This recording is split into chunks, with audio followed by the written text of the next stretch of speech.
हमारे परम पूज्य बाबा साहब अम्बेडकर की स्टैचू को यथास्थान पर स्थापित अगर आप 14 अक्टूबर 2024 तक कर देते हैं तो हम आपका धन्यवाद करेंगे, और नहीं करते हैं तो 14 अक्टूबर 2024 को दिल्ली की धरती पर रामलीला मैदान के अंदर देश के कोने कोने से लाखों करोड़ों लोग बुला करके हम लोग बाबा साहब अम्बेडकर द्वारा दिए गए बौद्ध धर्म को स्वीकार करने का कार्य करेंगे। मैं कहना चाहता हूं, जो बच्चा झाड़ू से अपनी पूजा शुरू करता है, अपने कार्य सुबह झाड़ू से शुरू करता है, झाड़ू को असर माथे लगा करके, जब स्कूल जाएगा ही नहीं, तो अगर पढ़ेगा ही नहीं तो सरकार की नौकरी में आएगा कैसे।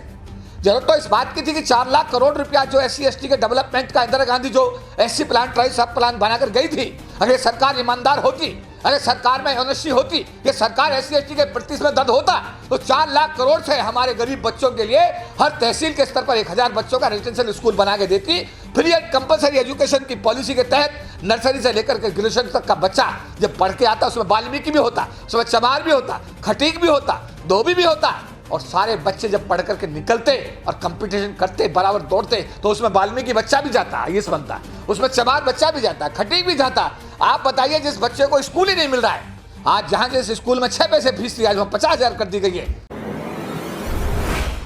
सर, सुप्रीम कोर्ट का जो फैसला आया था SC/ST रिजर्वेशन को लेकर, जो वर्गीकरण और क्रीमी लेयर की जो बात की गई थी, सरकार ने कहा कि इस फैसले को हम लागू नहीं करेंगे, क्या कहना है इस पर आपका सर? देखिए, सरकार के विषय में जो हमने पहले देखा है, जब 1997 में आरक्षण के विरोध में सुप्रीम कोर्ट ने आदेश जारी किए थे, तब हम लोगों ने अपने सरकारी अधिकारी कर्मचारियों के महासंघ के माध्यम से दिल्ली की धरती पर लाखों लोगों को देश के कोने कोने से बुलाया था। 3 दिन तक संसद बंद रहा। 1999 में 97, 98, 99 में लाखों लोग की रैली हुई। तत्कालीन प्रधानमंत्री और तत्कालीन सरकार को, अटल बिहारी वाजपेयी साहब उस समय प्रधानमंत्री थे, उन्होंने संविधान में 3 संशोधन 81, 82 और 85 करके हमारे आरक्षण को बचाने का काम किया। इसके बाद में जब 2 अप्रैल 2018 को हमारे पूरे देश के हमारे समाज ने भारत को बंद किया, तो भारत की सरकार ने संविधान में संशोधन करके SC/ST एट्रोसिटी एक्ट को वापस करने का काम किया। इसके बाद में जब सुप्रीम कोर्ट ने यूनिवर्सिटी ग्रांट कमीशन में, यानी यूनिवर्सिटीज़ में रिजर्वेशन समाप्त किया SC/ST का, तो उसके बारे में भी सरकार ने संविधान में संशोधन करके यूनिवर्सिटी ग्रांट कमीशन में, यानी विश्वविद्यालयों में रिजर्वेशन को बहाल करने का काम किया। सरकार ने जो अभी उस दिन, ये 9 अगस्त को, जब हम लोग जंतर मंतर पर हम लोग इकट्ठा होकर के देश के कोने कोने से जो लाखों लोग आए, और हम लोगों ने जब अपनी मांग रखी कि भाई हमारे परम पूज्य बाबा साहब अम्बेडकर की स्टैचू को यथास्थान पर स्थापित अगर आप 14 अक्टूबर 2024 तक कर देते हैं तो हम आपका धन्यवाद करेंगे, और नहीं करते हैं तो 14 अक्टूबर 2024 को दिल्ली की धरती पर रामलीला मैदान के अंदर देश के कोने कोने से लाखों करोड़ों लोग बुला करके हम लोग बाबा साहब अम्बेडकर द्वारा दिए गए बौद्ध धर्म को स्वीकार करने का कार्य करेंगे। इस संबंध में ये मांग पत्र पूरे देश के लोगों के सामने हमने इसको जंतर मंतर पढ़ा, समाज के लोगों ने हाथ उठा करके इसको पारित किया, और इसके बाद भारत के राष्ट्रपति और प्रधानमंत्री को इसकी कॉपी हमने रिसीव करा करके, समझ नहीं पाता उनको इस मामले में समाज की भावनाओं से हमने उनको आगाह करा दिया है। अभी आपने सवाल किया कि सरकार ने कहा है कि हम क्रीमी लेयर कंसेप्ट को लागू नहीं करेंगे, ये उन्होंने कहा है, लेकिन मैंने कई जगह पढ़ा है कि इसकी अभी वो समीक्षा करेंगे। अब समीक्षा करेंगे या लागू नहीं करेंगे, दोनों बातों में बड़ा अंतर है। मैं ये कहना चाहूँगा कि सरकार को सुप्रीम कोर्ट का जो ये जजमेंट आया है, इस पर तुरंत संविधान में संशोधन करके इसमें तुरंत इस आदेश को इसी तरह निरस्त करना चाहिए जिस तरीके से मित्तल साहब सुप्रीम कोर्ट के जज 2018 में जब जजमेंट दे रहे थे SC/ST एट्रोसिटी एक्ट पर, उसको निरस्त किया गया। 1997 में सुप्रीम कोर्ट ने 5 आदेश जारी किए, उनको निरस्त किया गया। यूनिवर्सिटी ग्रांट कमीशन के मामले में सुप्रीम कोर्ट ने जब आदेश दिया, उसको निरस्त किया गया।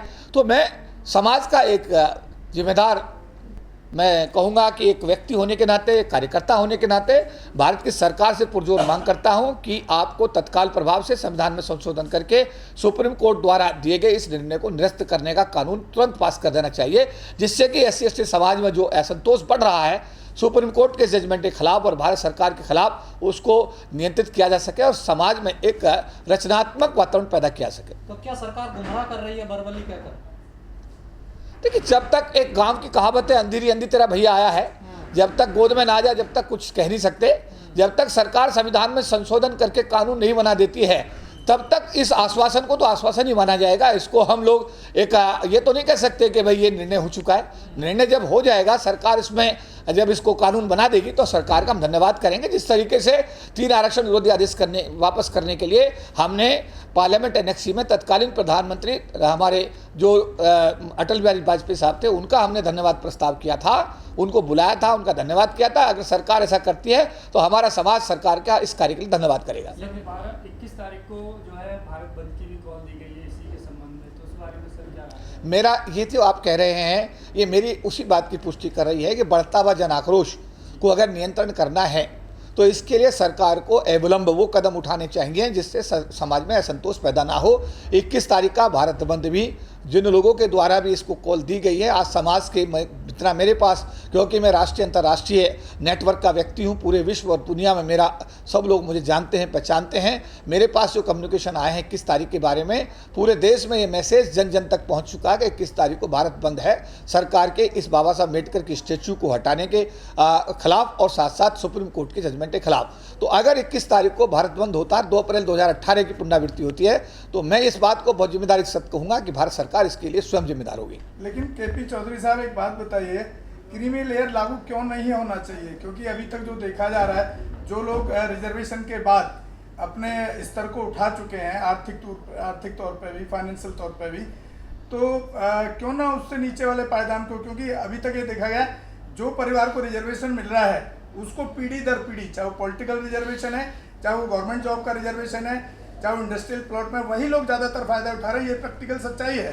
तो क्यों नहीं उसमें यह होना चाहिए कि जिनको नहीं मिला है उनके लिए कुछ ज़्यादा किया जाए? इसमें कहाँ दिक्कत है? मैं आपकी जानकारी अपडेट कर दूँ। जी, जब तत्कालीन प्रधानमंत्री इंदिरा गांधी ने देश का राष्ट्रीयकरण किया था, देश में बैंकिंग भर्ती बोर्ड बनाए गए थे, तेल कंपनियां, बीमा कंपनियों का राष्ट्रीयकरण हुआ था, तब जा कर के घर घर में सरकार की नौकरी के रूप में, एक रोशनी के रूप में रोजगार के अवसर मिले थे। आज की स्थिति ये है, मैं आपको बड़ी जिम्मेदारी के साथ बता रहा हूँ, 40 लाख लोग सरकार की नौकरी में जो आए थे, आज करीब 6 लाख के आसपास सरकार की नौकरी में लोग बच रहे हैं। सरकार की नौकरी तो तमाशा है, ये तमाशा है और समाज को बांटने की एक साजिश है।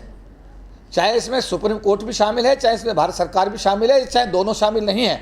मैं इस बात की पुष्टि नहीं करता हूं कि इसमें कौन कौन शामिल है, लेकिन इसमें दो राय नहीं है कि सब भारत का एक ऐसा तबका इस षड्यंत्र का में शामिल है जो एससी समाज को और एसटी समाज को आपस में बांटना चाहता है। साथ साथ आज के समय में भी इतने बच्चे टॉप करने के बाद, जहाँ टीना दाबी टॉप करती है, जहाँ बच्चे दूसरी सर्विस में टॉप कर रहे हैं, आज भी देश के किसी भी डिपार्टमेंट के अंदर सरकारी वैकेंसीज का कोटा पूरा नहीं किया गया है। मैं कहना चाहता हूं, जो बच्चा झाड़ू से अपनी पूजा शुरू करता है, अपने कार्य सुबह झाड़ू से शुरू करता है, झाड़ू को असर माथे लगा करके, जब स्कूल जाएगा ही नहीं, तो अगर पढ़ेगा ही नहीं तो सरकार की नौकरी में आएगा कैसे? जरूरत तो इस बात की थी कि 4 लाख करोड़ रुपया जो SC ST के डेवलपमेंट का इंदिरा गांधी जो SC प्लान, ट्राई सब प्लान बनाकर गई थी, अगर सरकार ईमानदार होती, अगर सरकार में ऑनेस्टी होती, ये सरकार SC ST के प्रति में दर्द होता, तो 4 लाख करोड़ से हमारे गरीब बच्चों के लिए हर तहसील के स्तर पर 1000 बच्चों का रेजिडेंशियल स्कूल बना के देती। फ्री एंड कंपलसरी एजुकेशन की पॉलिसी के तहत नर्सरी से लेकर के ग्रेजुएशन तक का बच्चा जब पढ़ के आता, उसमें वाल्मीकि भी होता, उसमें चमार भी होता, खटीक भी होता, धोबी भी होता, और सारे बच्चे जब पढ़ करके निकलते और कंपटीशन करते, बराबर दौड़ते, तो उसमें वाल्मीकि बच्चा भी जाता, आईएएस बनता, उसमें चमार बच्चा भी जाता, खटीक भी जाता। आप बताइए, जिस बच्चे को स्कूल ही नहीं मिल रहा है, आज जहाँ जिस स्कूल में 6 पैसे फीस थी, आज वहाँ 50,000 कर दी गई है, जहाँ पर 600 रुपये फीस थी वहाँ 6 लाख कर दी गई है। आज की स्थिति तो ये है। अरे जरूरत तो इस बात की है कि हमारे SC समाज का जो गरीब तबका है, जिसको वाल्मीकि समाज के नाम से जाना जाता है, जिसको दूसरे समाज के नाम से जाना जाता है, उन बच्चों के एजुकेशन का क्या सरकार ने को इंतजाम किया?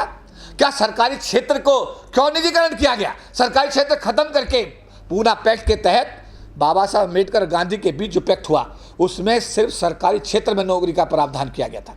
सरकारी क्षेत्र को सरकार ने खत्म कर दिया, निजी क्षेत्र सारा खोल दिया, निजी क्षेत्र में रिजर्वेशन किया नहीं। तो क्या SC ST समाज के साथ ये धोखा नहीं है? क्या ये बेईमानी नहीं है? क्या देश के जो शांतिप्रिय समाज है उसे सड़क पर लाने की कोशिश नहीं है? क्या ये अंदर SC के अंदर ST के अंदर झगड़ा कराने की कोशिश नहीं है? सर, लेकिन आप एक बात बताइए, आपने अभी खुद ही कहा कि जब सरकारी नौकरी जितने भी डिपार्टमेंट हैं वो धीरे धीरे करके सब प्राइवेट को दे दिए जा रहे हैं, तो फिर भी जहां भी हम देखते हैं अभी जो भी संगठन है वो आरक्षण की लड़ाई लड़ते नजर आता है सरकारी नौकरी में।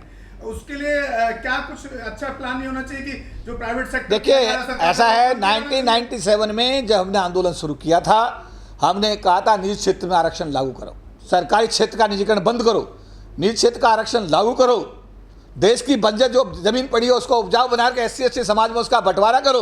देश में प्रिंसिपल ऑफ डाइवर्सिटी अमेरिका वाला सिद्धांत लागू करके देश के रोजगार में SC ST के लोगों को नौकरी मांगने का अवसर प्रदान करो। देश के अंदर जो भी रोजगार पैदा होता है उसमें SC ST की भागीदारी उनकी जनसंख्या के अनुपात में सुनिश्चित करो।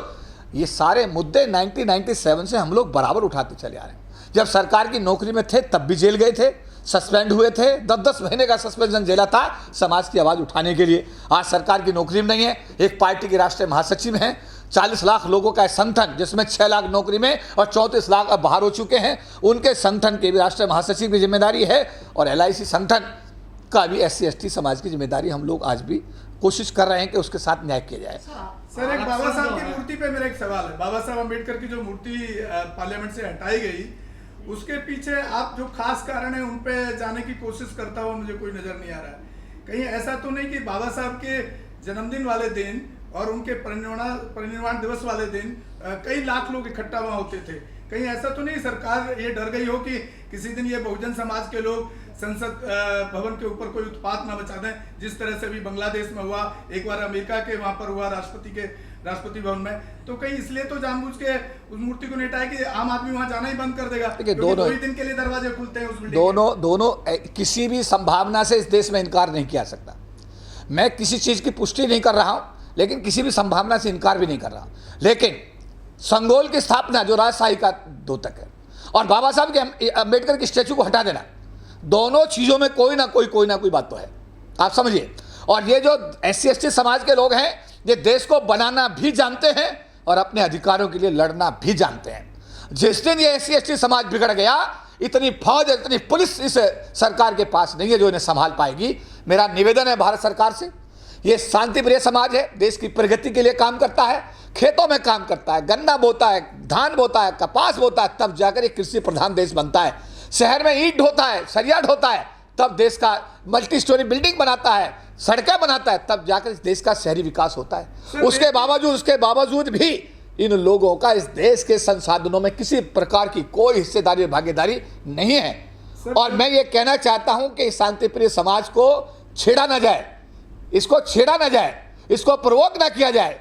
अगर ये प्रवोक हो गया, बिगड़ गया, तो 2 अप्रैल 2018 की पुनरावृत्ति अगर इस देश में होती है तो ना सरकार के लिए हक में होगा, ना ही SC ST समाज के हक में होगा। सर अभी जब से ये सरकार आई है, रेप की घटनाओं में बहुत ज्यादा बढ़ोतरी हुई है और खासतौर से जहां जहां पर भाजपा की सरकार है वहां पर, इस पर क्या कहना चाहते हैं? इस पर देखिए, मैं इस बात से कोई ज्यादा खास मैं यहाँ पर एक टिप्पणी करना चाहूंगा कि मैं भाजपा की सरकार या कांग्रेस की सरकार या किसी और की सरकार की बात नहीं कर रहा।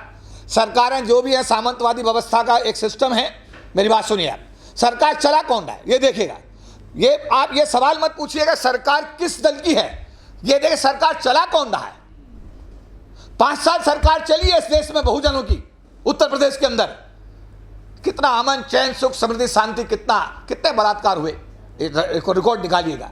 सवाल ये नहीं है सरकार किस पार्टी की है, सवाल ये है कि सरकार चला कौन रहा है।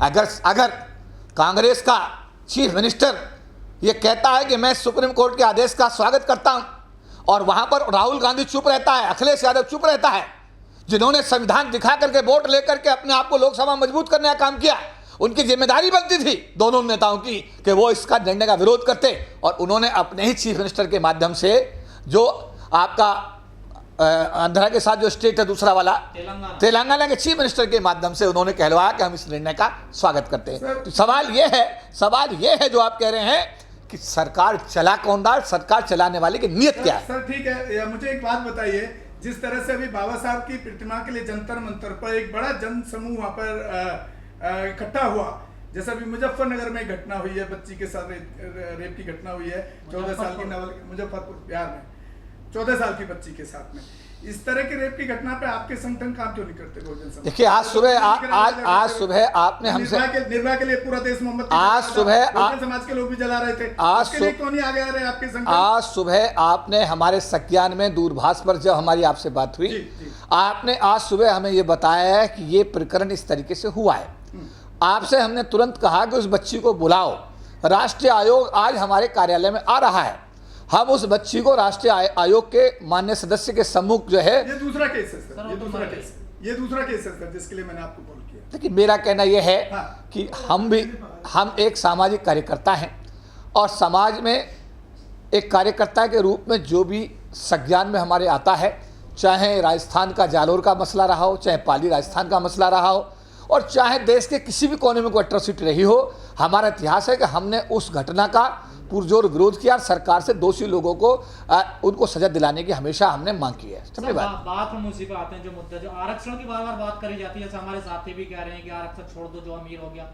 ये कोई अमीर बनने की योजना थोड़ा ही सर आरक्षण। नो, तो बार बार इसी बात को कहा जाता है। देखिए आरक्षण एक सामाजिक, देखिए दो चीजों को समझ लीजिएगा। ट्राइबल्स का आरक्षण एरिया के आधार पर है, उसमें ब्राह्मण भी उस एरिया में होगा, उसे भी आरक्षण मिलता है एसटी का।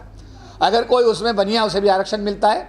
वो ट्राइबल है जो पिछड़ा एरिया है, उसका आरक्षण का आधार है ट्राइबल एरिया, समझे बात आप।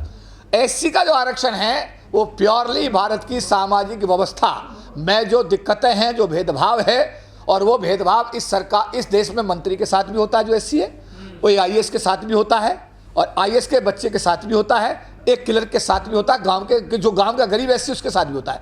अत्याचार जातिगत आधार पर जैसा गांव के गरीब आदमी के साथ होता है, वैसा ही एक मंत्री जो केंद्र सरकार में बैठा हो उसके साथ होता है। जब उसको विभाग बांटा जाता है तो उसको हमेशा सामाजिक न्याय का विभाग दिया जाता है, उसे कभी भी वित्त मंत्री नहीं बनाया। भारत के इतिहास में किसी भी अनुसूचित जाति समाज के आदमी को आज तक देश का वित्त मंत्री नहीं बनाया गया। तो जातिगत भेदभाव एक मंत्री के साथ भी है और एक गांव में जो खेत में काम कर रहा है उस मजदूर के साथ भी है, और ये आरक्षण जातिगत भेदभाव, सामाजिक भेदभाव के आधार पर है, इसलिए इसमें कोई एबीसीडी कैटेगराइजेशन नहीं किया जा सकता कानून सर, में। इसमें एक सवाल ये भी है ना कि जो लोग रिजर्वेशन लेकर के इतने बड़े लेवल पे पहुंच गए, वो कौन सा अपने समाज के अपने से जो नीचे वाले लोग हैं उनको जाकर के कहाँ देखते हैं? गांव छोड़ के जाता है आदमी, गांव में जाकर के एट्रोसिटी होती कभी जाकर के देखता भी नहीं है। वही पढ़ा लिखा आईएएस आईपीएस बनने के बाद फिर ऐसे रिजर्वेशन का क्या फायदा है?